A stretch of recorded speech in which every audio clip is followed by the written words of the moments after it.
Olá! No vídeo de hoje eu vou falar um pouco sobre o candomblé e a umbanda.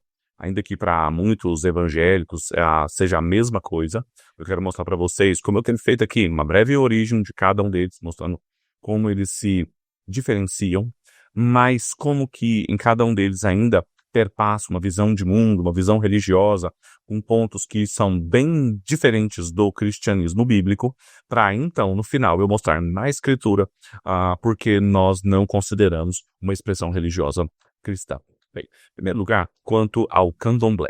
Eu coloquei nas minhas anotações aqui que o candomblé ele tem origem nas tradições religiosas do continente africano que chegaram até nós, no Brasil, dos povos Yorubá, Bantôs, Jejés, quando esses povos foram escravizados e trazidos para cá. Então, no Brasil, esses grupos, eles preservaram seus cultos aos orixás, eram divindades ligadas à natureza, às forças espirituais, e adaptaram isso de uma maneira próxima do catolicismo popular, conhecido então aqui como um sincretismo religioso.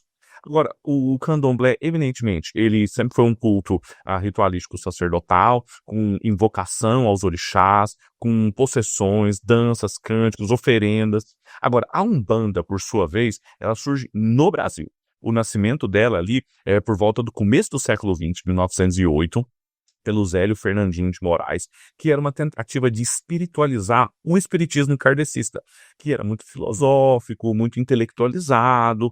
Então ali ele mistura elementos, aí sim, católicos, espíritas, diversos cultos e práticas de religiões advindas do continente africano, e apresenta uma estrutura mediúnica do kardecismo, mas com entidades próprias, por exemplo, o caboclo, os pretos velhos, os herês, as crianças. Então, hoje, o candomblé e a umbanda, eles se apresentam como religiões brasileiras por causa desse sincretismo, por causa do seu desenvolvimento aqui no próprio território brasileiro, mas eles mantêm uma cosmologia, uma soteriologia muito incompatíveis com a fé cristã. Eu vou mostrar para vocês por quê. O que tem em comum em cada uma delas. Primeiro, eles são religiões politeístas e sincretistas, ou seja, as duas religiões, elas acredita em múltiplas divindades, orixás, guias, entidades, com poderes e domínios distintos, responsabilidades distintas, contrariando a visão bíblica de um Deus apenas soberano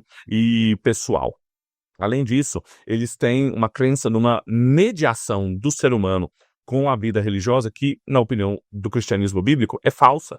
Eles substituem Cristo como o mediador entre Deus e o homem, e entre homens e homens, por uma série de invocações de espíritos ancestrais, busca de proteção, cura e prosperidade, que eram práticas que a Escritura, por exemplo, em Deuteronômio 18, já havia antecipado, porque era comum no Antigo Oriente Próximo e já declarado como incompatível com a revelação de Deus para o seu povo.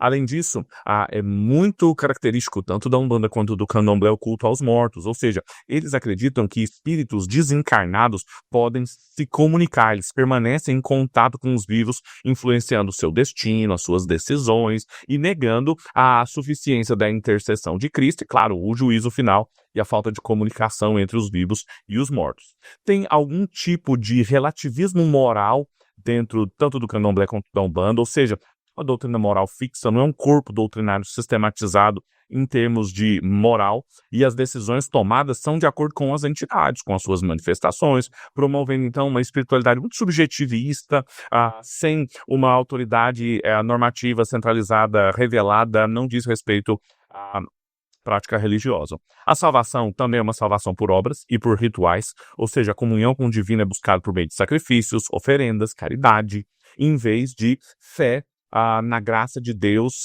transformando a religião ou tornando a religião muito em troca de favores espirituais. E tem uma mistificação generalizada, a possessão de médiuns, vista como um sinal de contato divino, influência de entidades controlando as pessoas que a gente não vê paralelos na Escritura. Bem, como é que a Bíblia nos ensina a respeito de cada um desses? Alguns pontos importantes para serem lembrados aqui. Primeiro, que há um só Deus. A gente é enfático nisso porque não somos politeístas. Se a gente se lembrar de Isaías 43:11, a gente vai lembrar de Deus falando sobre si mesmo, eu sou o Senhor e fora de mim não há outro Salvador. Além disso, Cristo e não outras entidades, qualquer que sejam, é o grande mediador entre os homens. Ninguém vem ao Pai a não ser por mim, disse Jesus, João capítulo 14, versículo 6.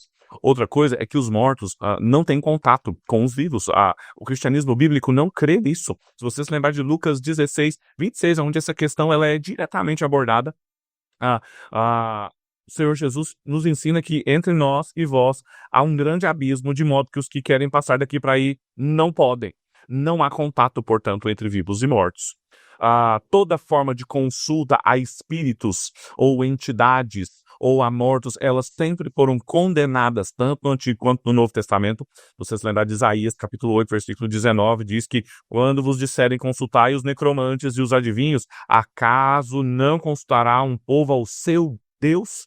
Então sempre foi privilegiado a consulta a Deus do que a busca por qualquer tipo de manipulação espiritual. A verdadeira adoração é em espírito e em verdade, não diz respeito a rituais e sacrifícios, oferendas ou coisas do gênero. Se você se lembrar de João 4,23, a conversa de Jesus com a mulher samaritana, os verdadeiros adoradores adorarão o Pai em espírito e em verdade. E de novo, a salvação sempre foi pela graça, mediante a fé, não por meio de rituais, não por meio de caridade. Ele nos salvou, não por obras de justiça praticadas por nós, mas segundo a sua misericórdia. Tito, capítulo 3, versículo 5.